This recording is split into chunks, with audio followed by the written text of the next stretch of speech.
Hoy es jueves 17 de octubre de 2013. Estamos en la casa del doctor Manuel Almeida Medina, un testimonio vivo de las luchas antidictatoriales contra el régimen fascista de Pinochet y sus secuaces civiles. Médico como Salvador Allende, sin embargo, conoció al presidente solo 3 días o 4 días antes del golpe. Hermano de Clodomiro Almeida, quien fue canciller de la República durante el gobierno de la Unidad Popular. Manuel fue perseguido, secretario general del Partido Socialista, líder indiscutible del Movimiento Democrático Popular, por lo cual fue perseguido, muy conocido en Chile por el movimiento de masas, que fue gravitante para el término de la dictadura. El MDP de alguna manera se dice que fue el autor ausente cuando se formalizó la institucionalidad democrática en Chile. Vamos a conversar con Manuel sobre estas cosas, sobre su ingreso al socialismo y algo que a él le importa mucho, que es la ética en la política. Manuel, ¿cuál fue tu ingreso al socialismo? Una pequeña reseña. Mira, yo ingresé al Partido Socialista siendo alumno de medicina. En los primeros años de la decena del 40. Yo fui, en realidad, conducido hacia esa decisión por mi hermano Clodomiro, quien tenía sobre mí mucha autoridad política y familiar, porque nuestro padre murió cuando nosotros teníamos 10 y 11 años. De tal modo que para mí él fue, en cierta medida, un padre que reemplazó al que me dio vida.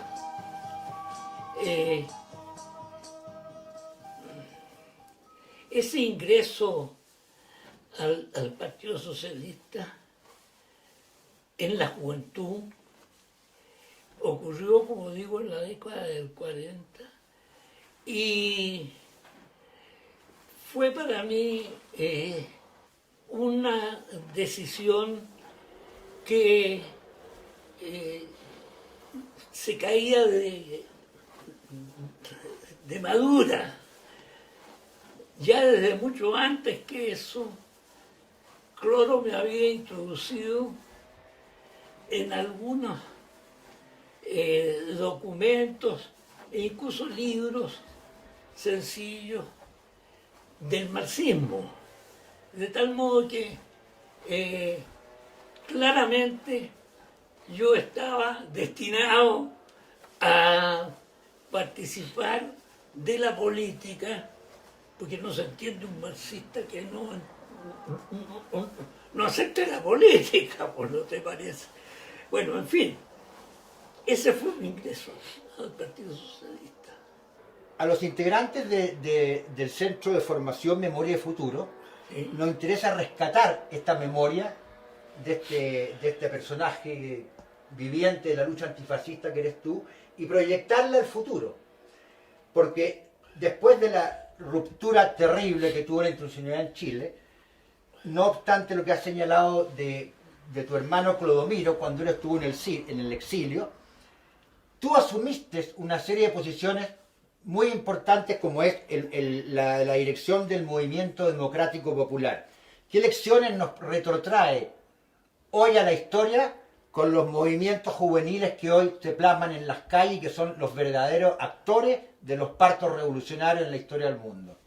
Bueno, tienen alguna semejanza y alguna diferencia, pero yo lo que primero haría sería más o menos calificar lo que fue el Movimiento Democrático Popular y después la calificación de estos movimientos sociales que han irrumpido en el país en los últimos años. El movimiento democrático popular nació a raíz de la insurgencia de la dictadura. Como respuesta popular en la lucha de defensa de los sectores populares que estaban en condiciones paupérrimas durante el gobierno de Pinochet. Pero además emergió como una respuesta popular a la dictadura, como una opción para sustituir el gobierno de Pinochet. Nosotros,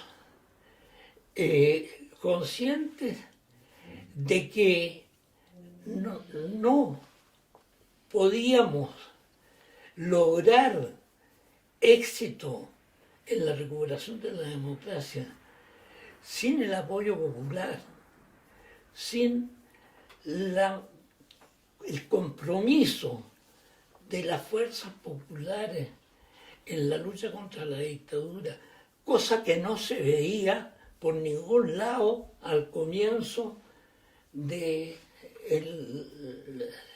gobierno militar. Nació sobre la base del Partido Socialista, el Partido Comunista, el MIR, y fracasamos en incluir allí a sectores de izquierda, como fue el MAPU y la izquierda cristiana, que en el último momento de la constitución del Movimiento Democrático Popular desistieron de participar en él y crearon una instancia política que no me acuerdo el nombre que tuvo, pero que en realidad se sumó a las acciones que políticamente y socialmente realizaban los sectores de izquierda, particularmente el Movimiento Democrático Popular. Este movimiento logró, a mi modo de ver, descongelar la ausencia política que existía en ese momento y social en contra de la dictadura. Logró, a través de todo el país, organizarse y con éxito, como una alternativa de lucha en contra de la dictadura que para nosotros parecía fundamental.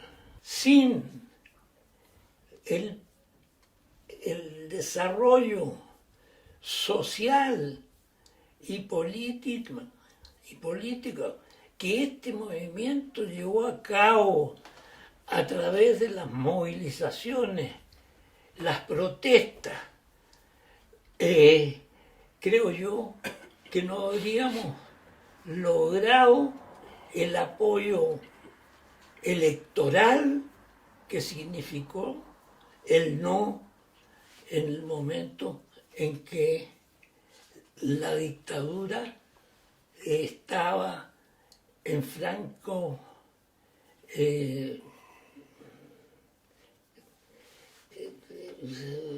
fracaso. Este movimiento tuvo su bautizo público en un célebre acto en el Caupolicán, en que asistieron más o menos 5.000 personas. En esa oportunidad... ¿De qué año estamos hablando, compañero Manuel? ¿Cómo? ¿De qué año estamos hablando? Del ¿Se año acuerda? 83 u 82, no tengo bien claro. Mira, en ese acto, siendo yo presidente del Movimiento Democrático Popular, hice un discurso que por su virulencia anti-gobierno me significó que me citaran al juzgado y cuando concurrí me tomaran preso y me sometieran a juicio por haber propiciado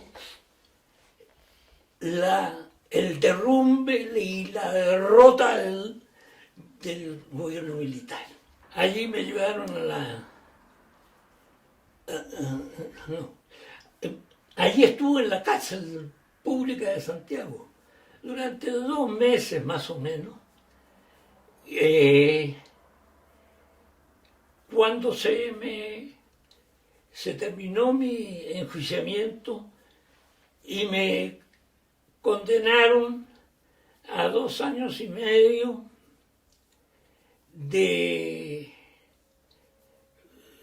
con pena remitida.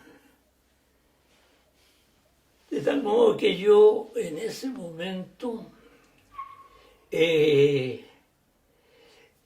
no podía públicamente ya participar como jefe del MDP, porque habiéndose abierto en ese momento un poco la ventana hacia la expresión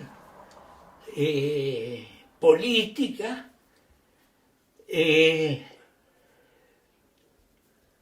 no podía aparecer yo públicamente y tuve que continuar mi lucha en la clandestinidad.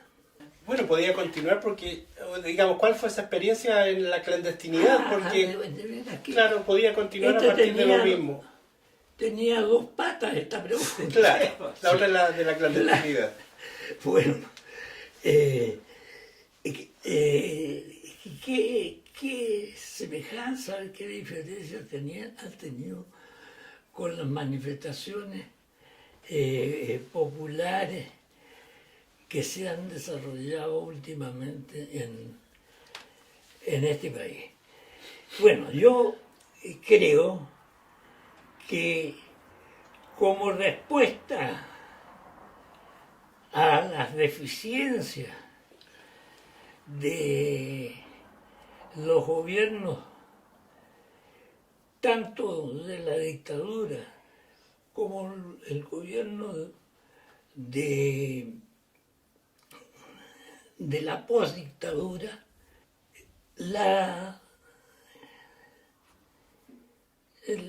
el pueblo reaccionó claramente protestando frente a esa situación y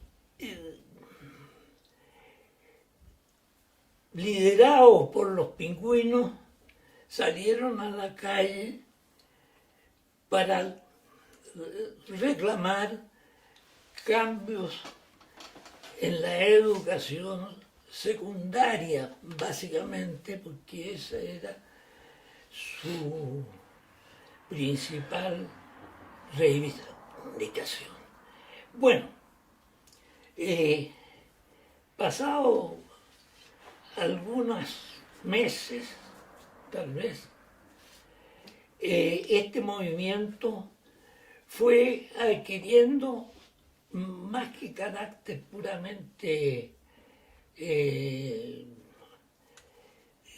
estudiantil, a formar parte de un movimiento político que involucraba a sectores no solo secundarios, sino que universitarios, y también a sectores populares que planteaban sus propias reivindicaciones políticas.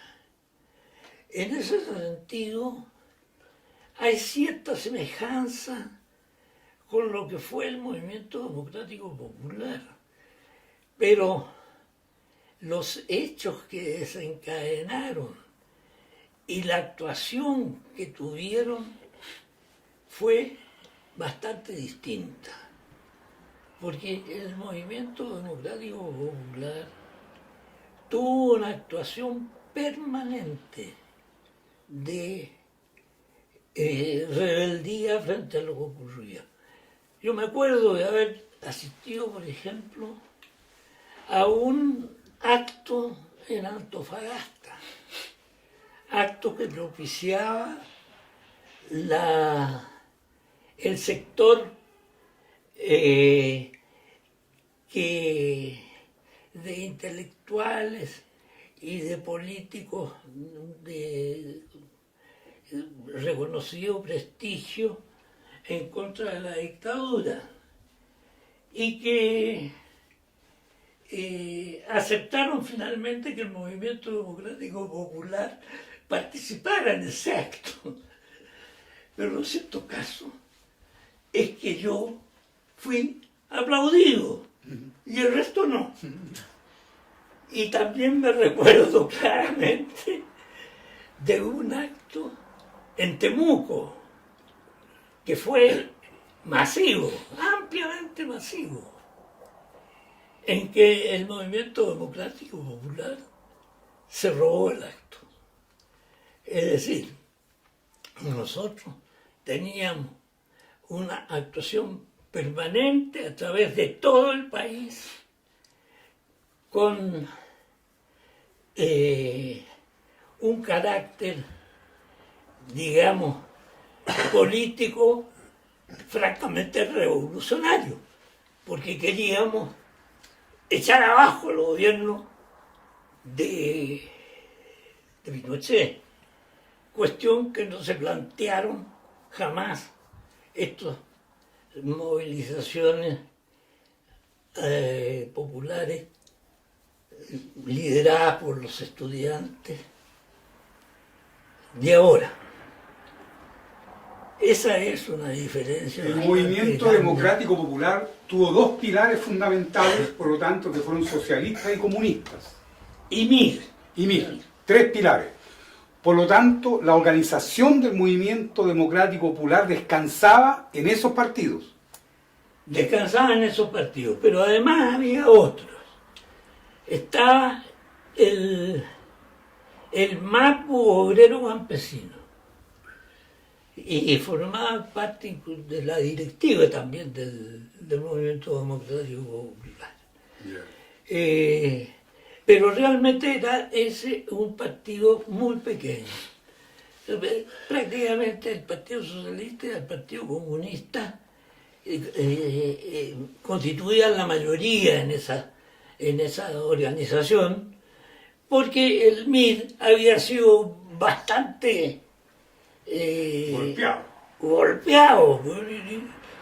Y bueno, todos habíamos sido golpeados, pero el MIR tenía además desde siempre una voluntad de lucha clandestina.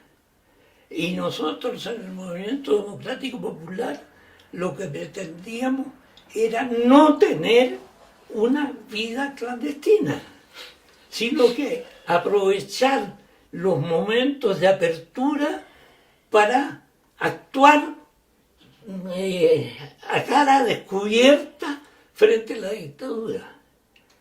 Y eso lo logramos en buena medida durante los primeros años de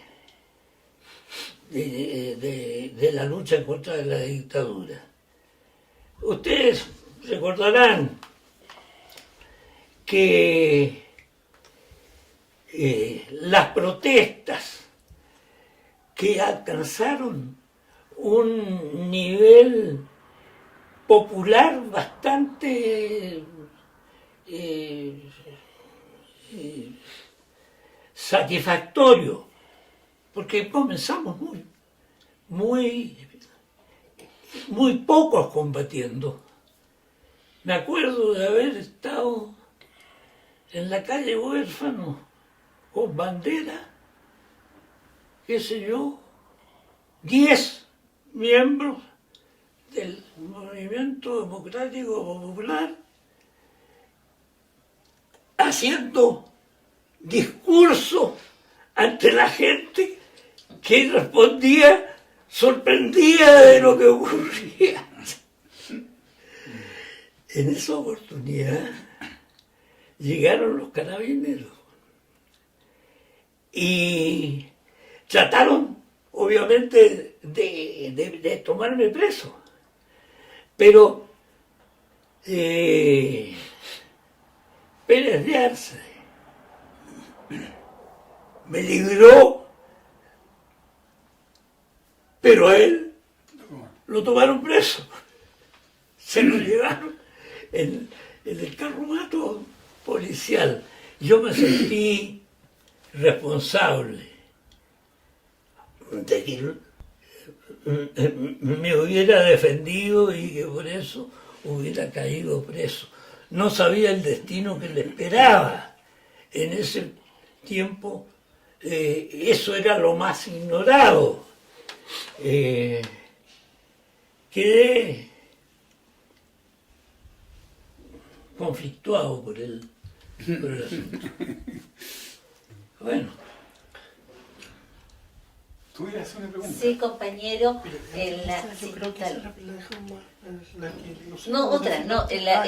En relación a ese periodo, la definición del Partido Socialista en esta perspectiva insurreccional, esta lucha de masas rupturista con perspectiva insurreccional, ¿se ve un poquitito apagada al juntarse en el MDP o toma más fuerza con el Partido Comunista y con el MIR?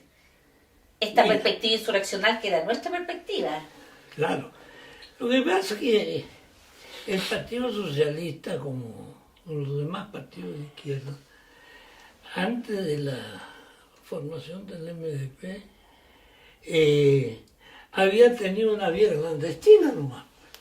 No tenían visibilidad política. Era para su propio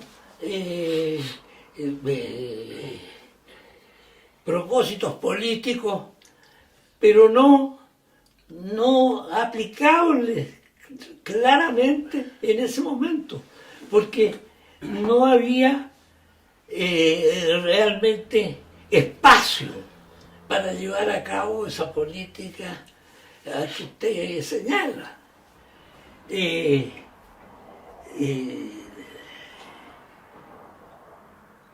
Antes de la formación del MDP, las actuaciones políticas de la de izquierda y de las personas de izquierda no tenían cauce. Yo, por ejemplo, fui detenido antes de la formación del MDP, estuve como 2 meses detenido y sometido a juicio, en fin, estuve en la CNI 20 días, en fin, y realmente en ese momento fue por mi actuación en la Vicaría de la Solidaridad. Pero no significaba eso que nosotros hubiéramos estado realizando políticas de ninguna naturaleza, ni menos con perspectivas revolucionarias. Bueno, ¿Cómo eran las relaciones con la democracia cristiana? mira, la democracia cristiana principió partidaria del golpe militar. Salvo algunas excepciones, ellos se matricularon en apoyo al gobierno militar. A poco andar se dieron cuenta que el gobierno militar no pretendía restituir la democracia que habían sofocado. Y se pasaron entonces a la oposición del gobierno liderado por el mismo que había apoyado el golpe militar, Eduardo Frei Montalva. Bueno, después de eso, obviamente, tomamos contacto a nivel, más bien, diría yo, social que político. En esto quiero aclarar que tuvimos, por ejemplo, luchas conjuntas para oponernos a la política de salud del gobierno militar.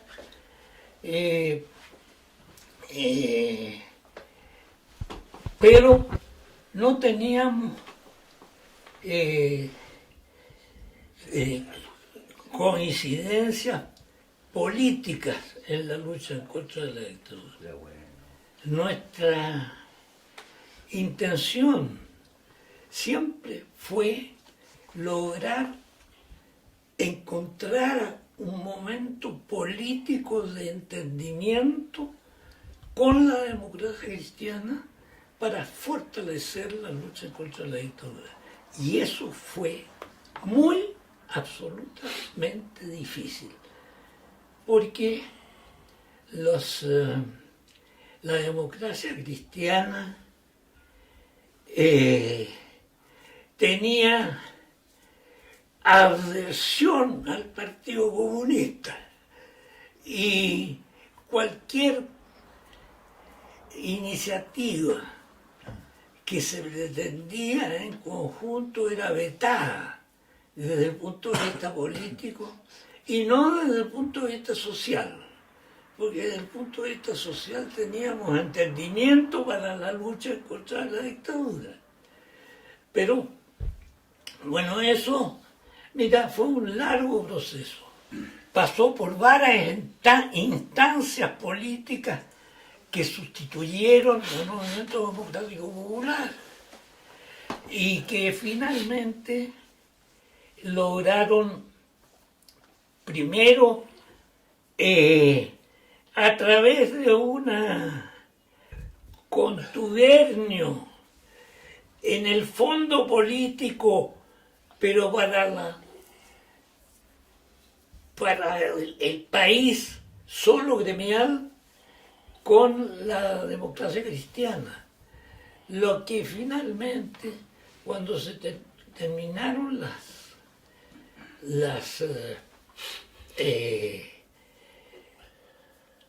las protestas, después del brutal represión que significó la muerte de un muchacho quemado y las lesiones que sufrió esta niña, cuyo nombre en este momento no me acuerdo. Carmen Gloria Quintana. Sí. Bien, después de ese momento, ya la posibilidad de seguir propiciando nuevas protestas que por lo demás habían significado varios muertos. En una de ellas hubo como 20 muertos y en otras hubo 3 o 4, qué sé yo.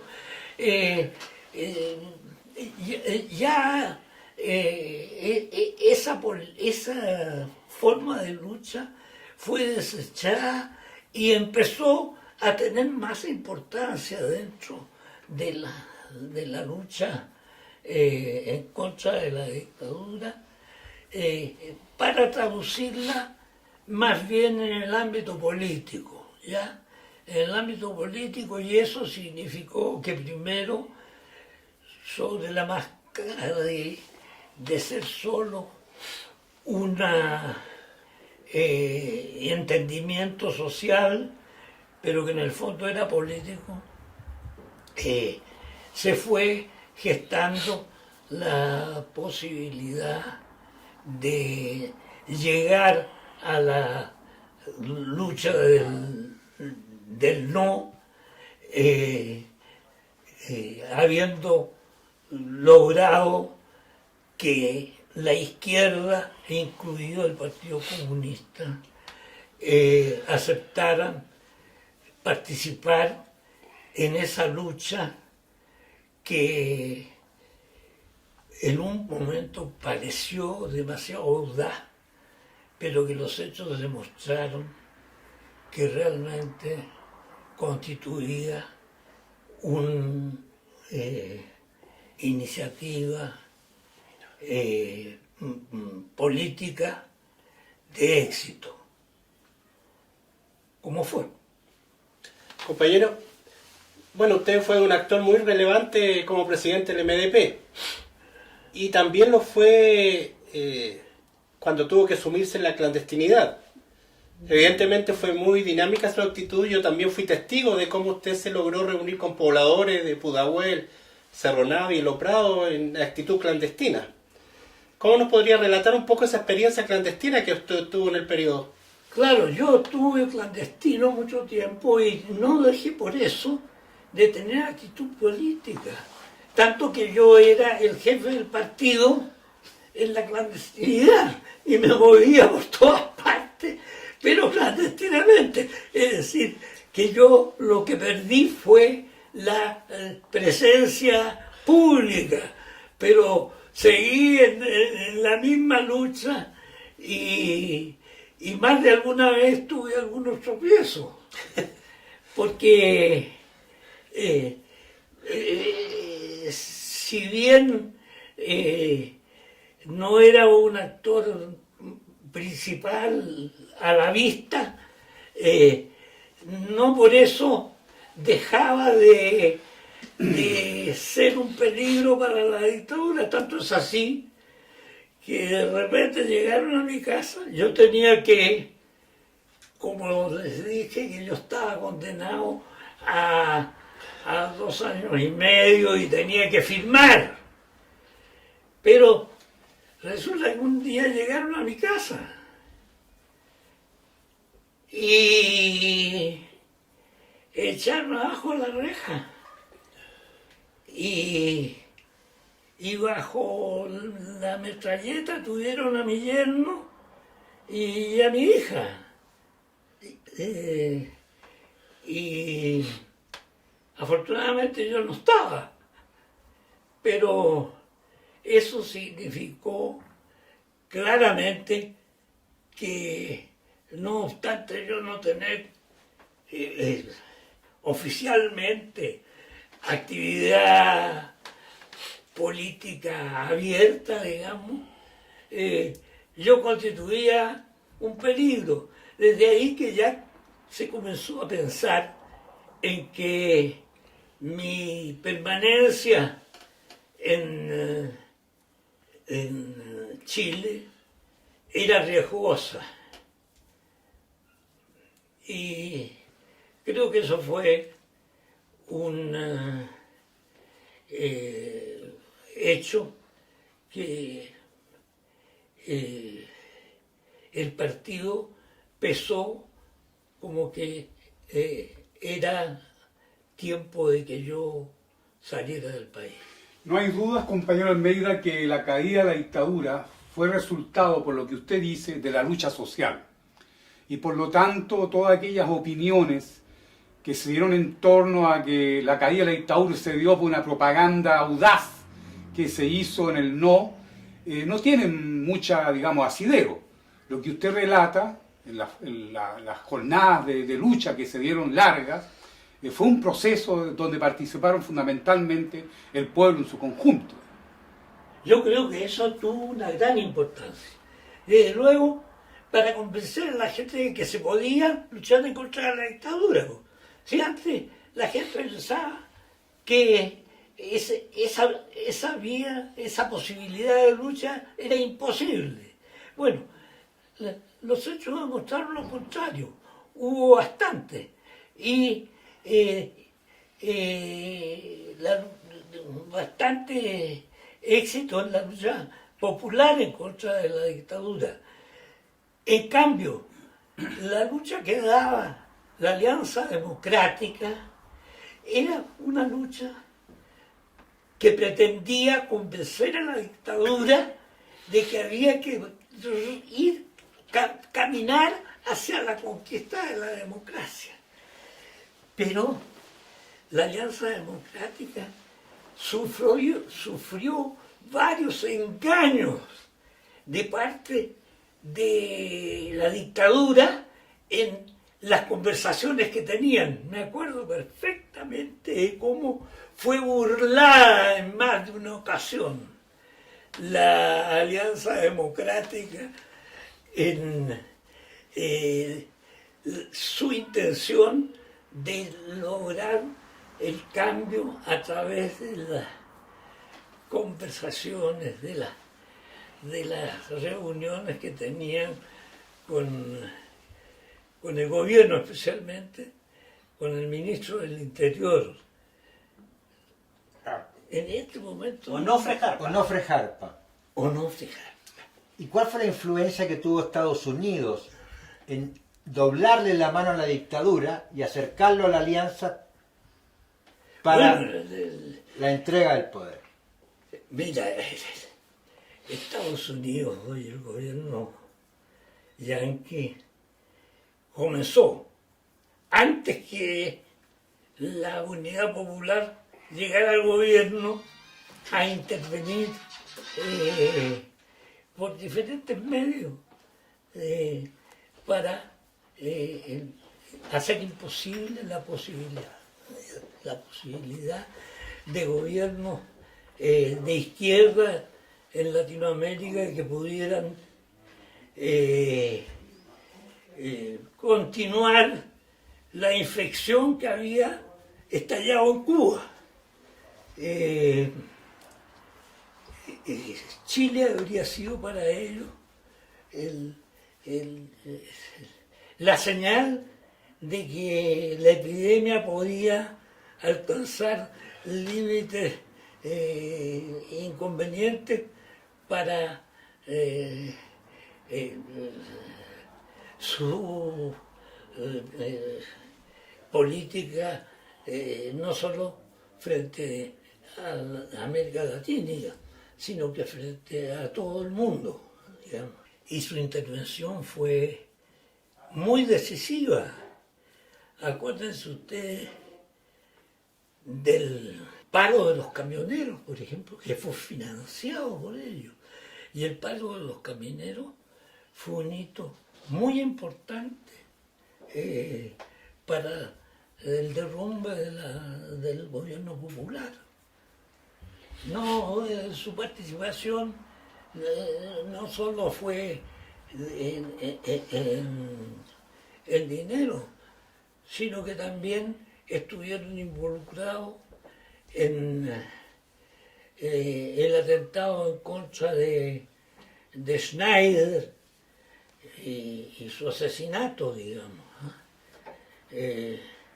a través de los grupos fascistas que en ese momento se oponían a que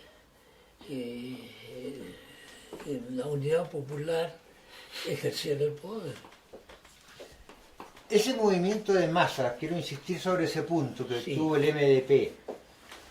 ¿Qué es lo que ve usted hoy día en relación a los partidos políticos que se ven bastante faltos de bases en los movimientos que hoy día ya las protestas estudiantiles pasaron más allá a movimientos de regiones, ¿ah? o de género, o de distintas instancias sociales. Mira, yo no creo que uno sustituya al otro. Yo creo que la actividad política y los movimientos de masa que han ocurrido en este país en este último tiempo deben caminar hacia el mismo propósito y respetando sus propios ámbitos de lucha. Me parece absolutamente inconveniente que se pretenda que los movimientos de masa puedan sustituir a la actividad política y mucho menos todavía a que puedan expresarse realmente como fuerzas capaces de gobernar al país sin el apoyo político que significan los partidos, que tienen organización, que tienen historia, que tienen capacidades que los movimientos de masa propiamente no han podido desarrollar todavía, si es que en algún momento estuvieran en condiciones de lograrlo. No hay que oponer uno a otro sistema de lucha por conquistar nuevas esperanzas fallidas hasta el momento del pueblo de Chile. No, lo que hay que lograr es que ambas visiones concluyan que son compatibles y más que compatibles, necesarias una para la otra. Pero en general los movimientos sociales, cuando apuntan a los partidos políticos, si bien es cierto lo que usted dice, le piden ética política. Y le piden, y obviamente los partidos políticos, aparte de una ética política, también están sin movimiento de masa. Hay una contradicción ahí. Bueno, yo creo que es evidente que en los partidos políticos ha habido situaciones que realmente son deplorables en cuanto a su conducta ética. Y eso obviamente ha traído desprestigio de los partidos políticos. Pero, en fin, eso no es de la esencia de los partidos políticos, es de la excepción de los partidos políticos. Y yo creo que la mayor parte de los políticos en este país han sido y son gente honesta, honrada, aunque pueden ser equivocados desde el punto de vista de las políticas que han defendido, pero en fin, no han sido corruptos. Y ese prestigio lo tenemos los chilenos. Nuestros políticos no han sido corruptos por norma general. En fin, pero reconozco yo que tenemos que cumplir una tarea importante para sanear los partidos políticos, sanear el sistema político actual que induce claramente a que los partidos políticos no cumplan su tarea todo lo éticamente deseable. Creo que el sistema, por ejemplo, electoral que tiene este país es profundamente antiético, porque no propicia propiamente la democracia. Fíjate que yo creo que un voto en Aysén puede perfectamente significar 1000 votos de Santiago. Es democracia eso. La democracia no es representativo. ¿Por qué el aysenino va a tener tanto peso como 1000 santiaguinos? Si eso es un absurdo. En relación a lo que se está conversando de esta relación entre los partidos políticos y los movimientos, generalmente el partido político era la vanguardia, era lo que iba adelante de los movimientos sociales.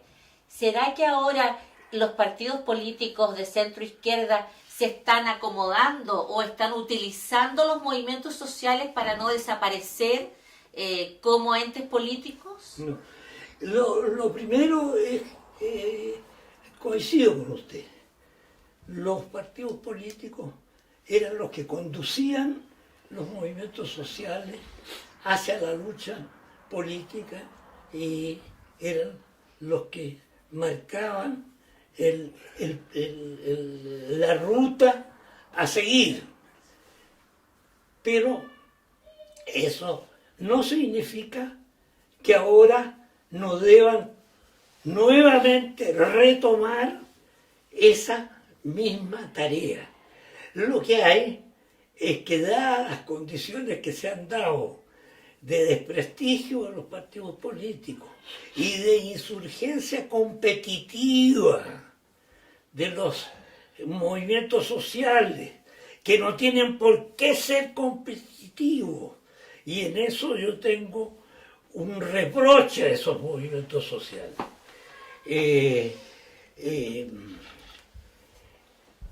no los descalifica, pero que creo que llega a tener un efecto que no es deseable. Don Manuel, ¿y no considera usted que históricamente hablando los partidos políticos son hijos de los movimientos sociales? Mira, los partidos políticos existen en Chile desde la creación Pero del los partidos país. políticos surgen de los movimientos, no surgen antes que el movimiento social. Para que se forme un partido político tiene que haber un movimiento social. Mira,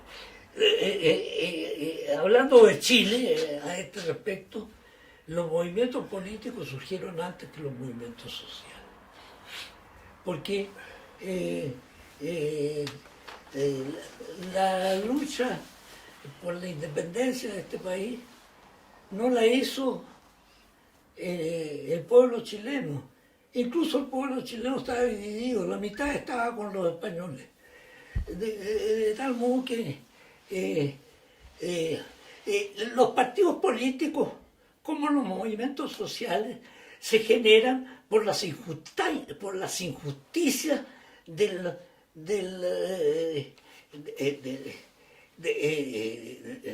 los gobiernos que están a cargo del desarrollo del país.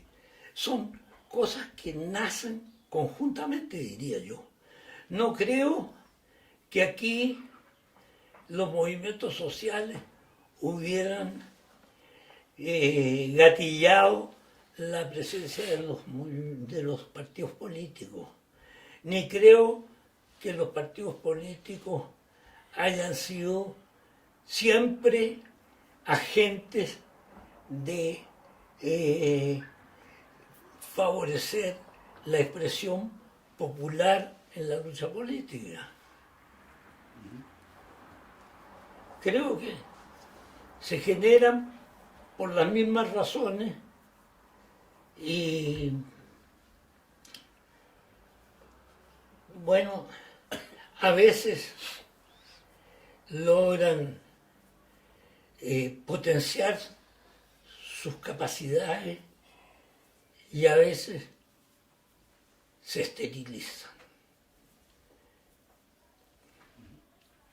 La salida que tuvo la dictadura en Chile, ¿era la salida que propiciaba el MDP? No, ¿o sí? Mira, el MDP tuvo primero la ilusión de que los movimientos populares a los cuales contribuía con eficacia fueran los que lograran una derrota de la dictadura que abriera paso a una sociedad, no digamos socialista inmediatamente, pero de izquierda progresista, y que no volviéramos a una democracia limitada como la que siempre había existido en este país. Bueno, ese propósito, que evidentemente era el propósito nuestro primitivo, o sea, lograr que fueran las fuerzas populares las que lideraran todo el proceso y lograran restituir una democracia que fuera una democracia perfeccionada y que diera cabida hacia la recuperación de la posibilidad de superar el sistema y lograr caminar hacia una sociedad socialista. Ese fue el primer propósito. Pero las circunstancias se fueron dando de tal manera que esa esperanza no se dio en la realidad como posible de hacerla efectiva. Y tuvimos que ir adecuándonos al desarrollo que las condiciones sociales y políticas hacían posible para la derrota de la dictadura.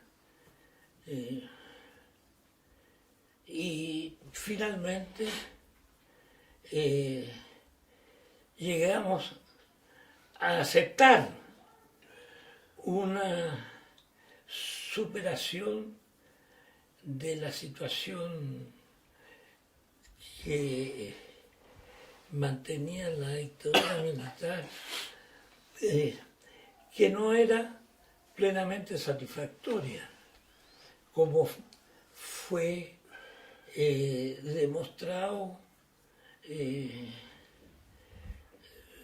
fue demostrando los hechos que siguieron y que nosotros todavía tenemos que considerarlo como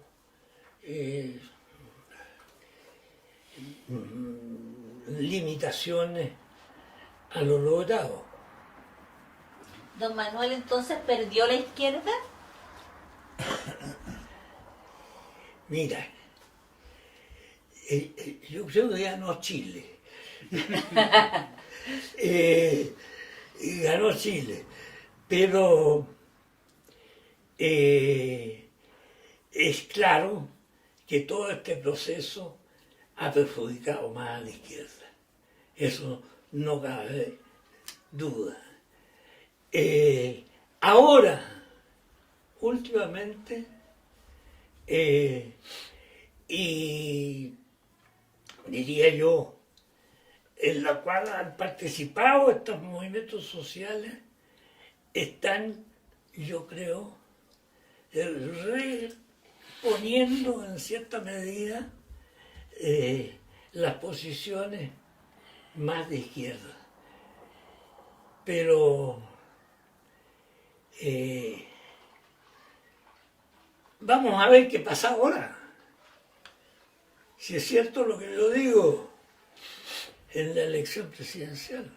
¿Y ¿Cómo qué hacer dice usted? compatible eso que tú señalas, que hay una empatía y una unión entre los partidos políticos y los movimientos de masa, si los movimientos de masa hoy día le enrostran a los partidos políticos haber administrado el modelo pinochetista, ¿ah?, en todo lo que es salud, educación, vivienda, pensiones, y que estos mismos partidos, en estos años que hubo concertación, se distribuían cargos, embajadas, directorios de AFP, en bancos.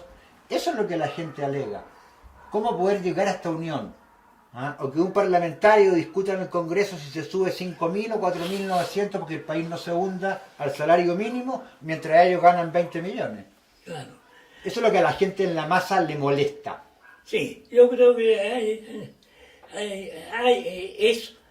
estos movimientos sociales fueron politizándose progresivamente y fueron claramente manifestando su repudio al sistema político vigente. Y es claro que el sistema vigente político es un sistema capitalista renovado, digamos, ¿ah?, que es el neoliberalismo, pues.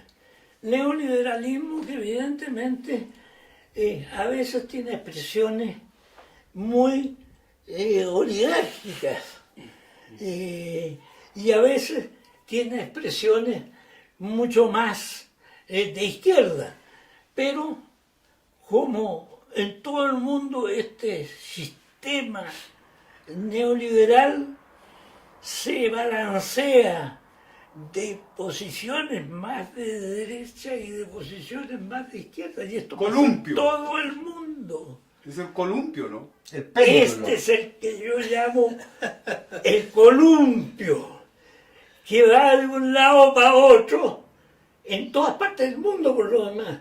Entonces, esa metáfora yo la concluyo diciendo que hay que bajarse del columpio. Y bajarse del columpio Para que no lo columpiemos significa la revolución. O al menos la voluntad revolucionaria. ¿Con qué característica esa revolución? ¿Cómo? ¿Con qué característica tendría esa revolución? Mira, tendría un carácter político, pero tendría un carácter ético fundamental. Y yo creo que todos estos movimientos que se han producido y los cambios políticos que podemos aspirar a tener a través del extremo izquierdista del columpio nos abran esa posibilidad lo antes posible. Hay que bajarse del columpio. ¿Qué mensaje le daría usted a los jóvenes? Que si usted tuviera que dejar, no sé, un legado, una frase, un pensamiento político, que los jóvenes pudieran enarbolar en banderas, como enarbolábamos los rostros de ustedes, de nuestros próceres, de todos nuestros mártires, de izquierda principalmente, no solo socialistas. Si tuviéramos que enarbolar en estas banderas un mensaje. Mira, el Unido primer con eso. mensaje es de que el futuro depende de los jóvenes. El futuro es para los jóvenes. Y tienen que cuidar que ese futuro no sea frustrado y que las tendencias retardatarias políticas se hagan cargo de la conducción del país en el futuro. Ellos tienen la obligación de convertir su lucha social en lucha política. Dicen que los pueblos que no conocen su historia están condenados a repetirla. Sí. Como instancia nuestra es de memoria y futuro, en relación a lo que preguntaba Jackie, ¿cuál es el legado que le deja Allende, mirando lo que ocurrió en Chile hace 40 años, a los jóvenes que hoy día toman las banderas del futuro que tú señalas? Bueno, el legado él lo expresó en sus últimas palabras. Allí él, después de su trágica y heroico sacrificio,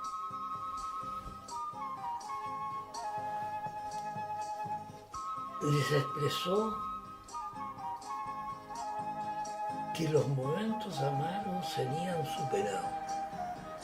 Y yo creo que ese legado de esperanza es lo más valioso y lo más certero que Allende pudo dar.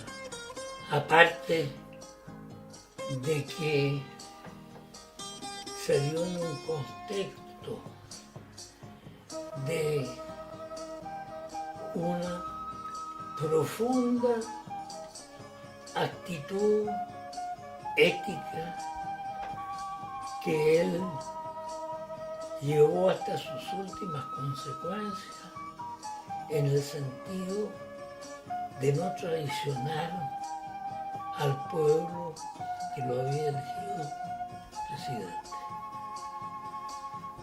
Sí, a mí me llamó la atención y me emocioné escuchándolo a usted, ¿ya? Por eso preferí permanecer allí. Yo creo que ha sido una lección tremenda de historia que usted nos ha dado, y yo creo que para los jóvenes, que es lo que apunta Memoria y Futuro, nosotros ya vamos pasando, pero antes de irnos, compañeros, tenemos que contribuir con nuestro granito de arena, y usted ha entregado una roca hoy día.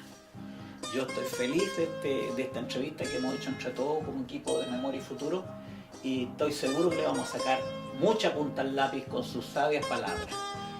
No siempre estamos 100% de acuerdo, y ojalá nunca estemos 100% de acuerdo, pero el compromiso que usted revela y la historia que nos cuenta, a nosotros nos interpreta plenamente.